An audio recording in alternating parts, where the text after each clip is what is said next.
Welcome back to the show. This is Courtney Heron. She was 25 years of age. She loved hanging out with her friends. Dad said she was artistic and had big dreams for her future. She was murdered in May 2019, bashed to death in Melbourne's Royal Park. And this man was sentenced to 25 years. But today, we have learned he could be allowed out soon on supervised day release, believe it or not. It's hard to stomach. John Heron, the father of Courtney, is also a criminal lawyer and he joins us now. John, look, can we just say, when we first heard this, we couldn't believe that this is going to happen. How are you processing it? Well, it's very difficult to process the death of a child, for starters. As you said on the program earlier, that I'm a criminal lawyer and I know the system very well, so I'm not surprised at all. So many people are in the same shoes as I am in Victoria. What it specifically here is going to allow someone who perpetrated such a heinous crime out on the streets after, serving a year or whatever? Yeah, look, it's the order of the day in Victoria in the Thomas Embling Psych Hospital. They call it, or refer to it, the Andrews government, as restorative justice. What that really means is just processing these killers out onto the street as quickly as possible. There's limited treatment, if anything at all. And I'm just looking through the details here because this person, Henry Hammond, he was a 27-year-old homeless man. He'd previously been released from jail early by a judge following another brutal beating. He murders your daughter and he's now about to be out on day trips. That's right. And the day trips is quite alarming because generally that's in parklands around the Fairfield area in Melbourne, where children play. Some of these people have killed children or multiple people in the most horrific circumstances. So it's really appalling. It's more than that. I am shocked that this could take place. And if it was my child, I mean, I don't know what I would do. Is there anything you can do about it?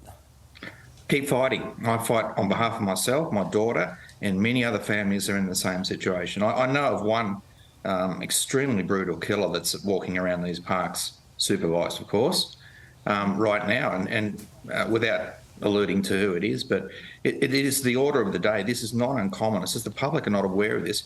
The other thing is that we're not made aware of it. We're not told that he's having this day release, and the police are not told. So if anything ever happened, who would know?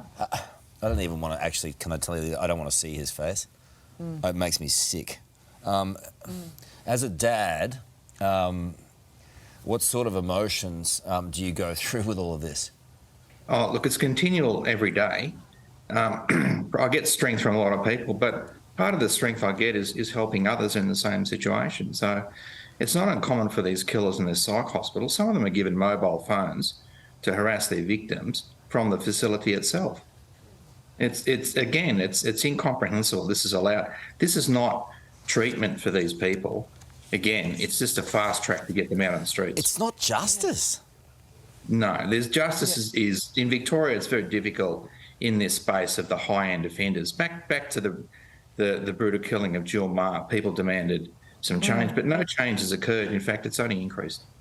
So you have a situation where the family's not told when this person's being released, the police aren't told. So That's this right. comes all the way back to, I assume, that there is a certain law that this is tied to that you're trying to change? No, it's when these killers are sentenced to this, it's called nominal 25 years. Out of the 138 inmates at Thomas Embling, maybe 5 or 6 of them serve that time, and they don't actually want to leave. So the majority, they might last 5 or 6 years in there, and then they're out. And you don't know about it because there's often suppression orders that you can't discuss it or the media can't report. How are you staying so calm about this, John? Very difficult. Yeah. That's all I can say with that. Understand. I get it. We get it. Listen, this is the first I've heard of it. Ali and I have been absolutely flabbergasted by this. And look, on behalf of not just us, but our viewers, who are going to be incredibly worried and angry and also shocked that this is happening, we will follow this through and do all we can to try and effect some sort of change here, because as a dad, I can't imagine anything worse. So appreciate you being on our program today, mate. That's right. I appreciate you carrying this and for people to know. All right. Yep. Thanks, Karl. Let us know what you think at home about that on our social media platforms. And like I said, we're pursuing this as well. Stay with us. You're watching Today right across Australia. G'day, it's Ali. And Karl. Thanks for watching the Today YouTube channel. Subscribe now for brand new videos every day and exclusive bonus clips. Ali, say please. Please? Why? Please. I don't know.